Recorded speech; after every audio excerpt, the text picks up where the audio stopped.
In a world full of noise, quick tempers, and endless opinions, few things are as disarming and powerful as a well-timed, thoughtful response. The Stoics knew this long before the internet, reality TV, or office politics. They understood that your words carry weight, not because they're loud or clever, but because they reflect mastery of the self. It's easy to win an argument by shouting louder. It's harder, but far more effective to win respect by remaining unshakable in the face of provocation. Stoicism isn't about being passive. It's about being deliberate. It's about choosing how you respond, rather than being yanked around by your ego or your emotions. Let's explore 5 powerful Stoic responses that have the power to disarm, reframe, and, yes, silence anyone not through dominance, but through wisdom. 1. You may be right. At first glance, this phrase seems like surrender. But in truth, it's one of the most psychologically sophisticated responses you can give. When someone attacks you, criticizes your choices, or tries to bait you into an argument,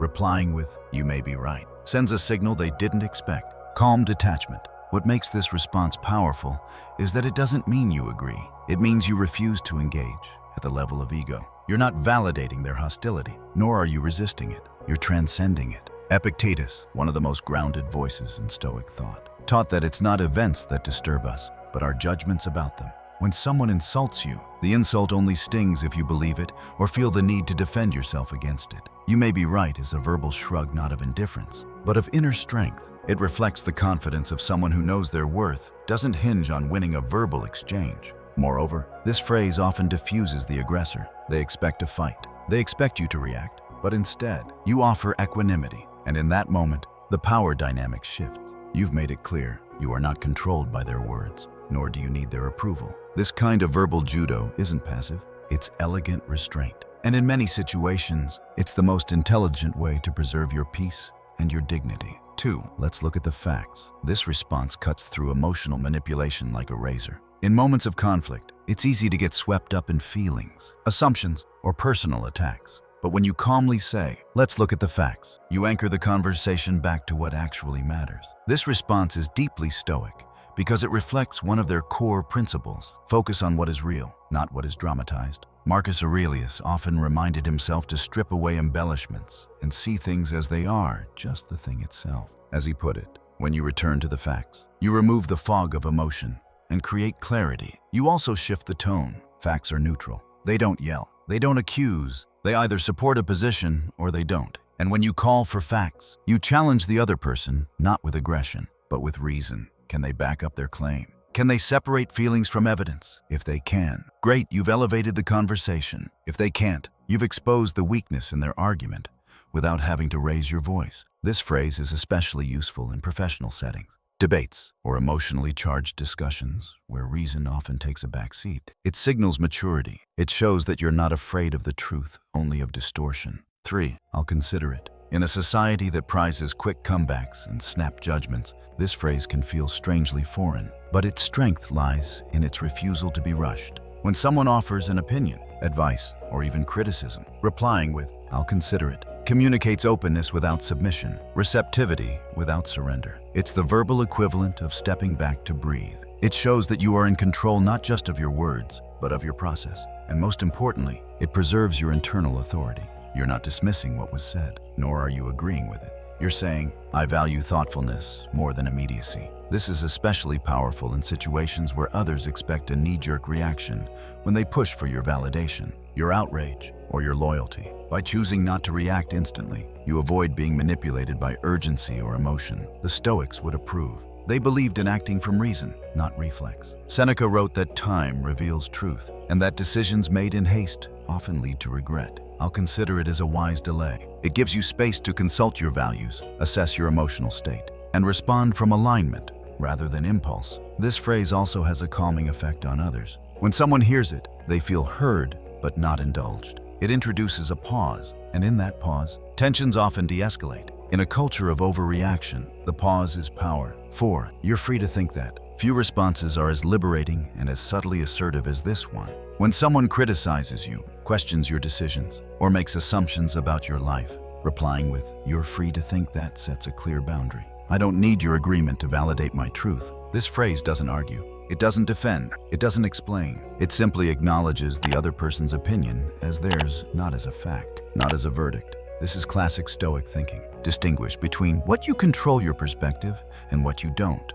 Others' opinions. The moment you internalize this, you become less reactive. You stop being a slave to approval. You start to recognize that most opinions say more about the speaker than the subject. When someone tells you that your path is wrong, what they're really expressing is their discomfort, their beliefs, their worldview, and you are not obligated to carry that. You're free to think that is the verbal embodiment of that realization. It's the boundary drawn with calm conviction. No need for conflict. No need for convincing. Just clarity. This phrase is especially effective with people who try to control you through judgment, whether it's family, co-workers, or strangers on the internet. It lets them know their opinion has been received and released. 5. Silence. Yes, the most powerful response is sometimes no response at all. In a world addicted to noise, silence is a rebellion. It is not weakness, it is mastery. The Stoics revered silence, not as an escape, but as a discipline. They understood that not every attack deserves your energy. Not every accusation warrants your defense. Sometimes, silence is the clearest mirror you can hold up to someone's behavior. Silence,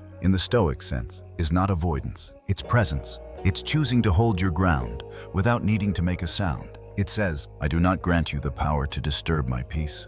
And in doing so, it often speaks louder than any argument ever could. There are moments when words simply dilute your message, when the very act of responding would validate an attack or dignify a baseless claim. In these moments, silence becomes a shield not of fear, but of discernment. Marcus Aurelius often reminded himself, don't waste time arguing what a good person should be. Just be one. Silence allows you to do just that, to embody strength, not perform it. But silence isn't just useful in moments of tension, it's also powerful in everyday interactions. It gives others space to reflect. It invites depth into a conversation. It allows insight to emerge, rather than be forced. In negotiation, silence can shift the balance of power. In conflict, it can de-escalate heat. In misunderstanding, it can allow truth to rise. It requires trust, not in the other person, but in yourself. Trust that you don't need to fill the space to maintain control, that your presence is enough.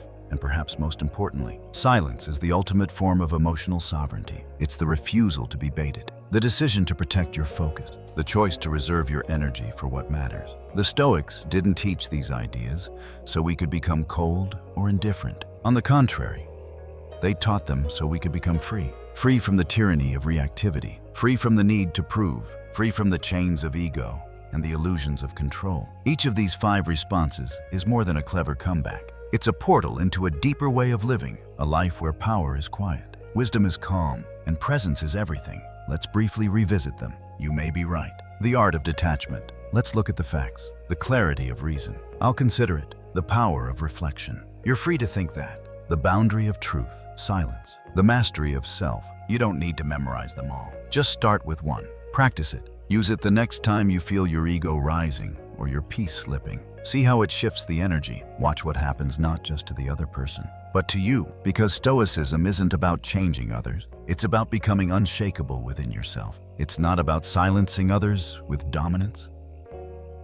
It's about silencing the noise within so you can speak from a deeper place. And when you live from that place, your words don't just land, they linger. They leave people thinking. They create space. They change the tone. And sometimes they change everything. There's a certain elegance that comes with this kind of inner discipline, a calm presence that radiates without effort. The Stoics didn't need to dominate a room to be powerful. Their strength was quiet, grounded, and rooted in self-awareness. That's the kind of presence that truly silences people, not through fear, but through respect. When you embody these responses, not just as tools, but as reflections of your character, you stop being reactive and start becoming resonant. People feel the weight of your presence, not because you talk the most, but because when you do speak, it comes from a place of centered clarity, and that clarity is rare. We live in a world that rewards outrage, speed, and noise, but the Stoics remind us that the real power lies in stillness, in discernment, in the pause between stimulus and response. That's where your freedom lives. That's where your strength grows. You don't have to respond to everything. You don't have to correct every wrong. You don't have to defend your worth every time it's questioned. Sometimes, silence is the highest form of communication. Sometimes,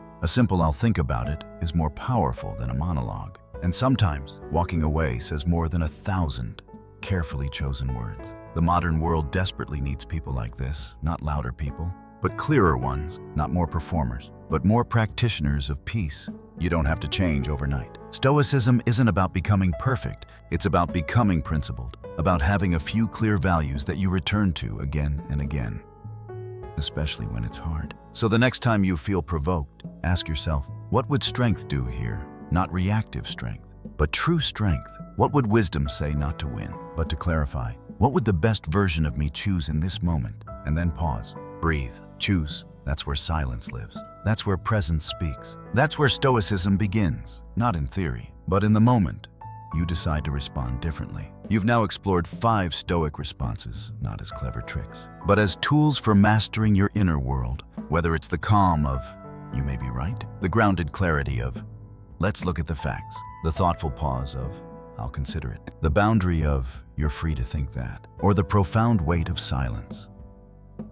Each response reflects a deeper truth. You are not here to win every argument. You are here to remain anchored in your values, no matter the storm. In practicing these responses, you're not just learning how to speak, you're learning how to live with integrity, with presence, with clarity. And if you found these lessons valuable, support our channel by liking, subscribing, and sharing this message. Not for applause, but to help more people find strength, not in noise, but in stillness.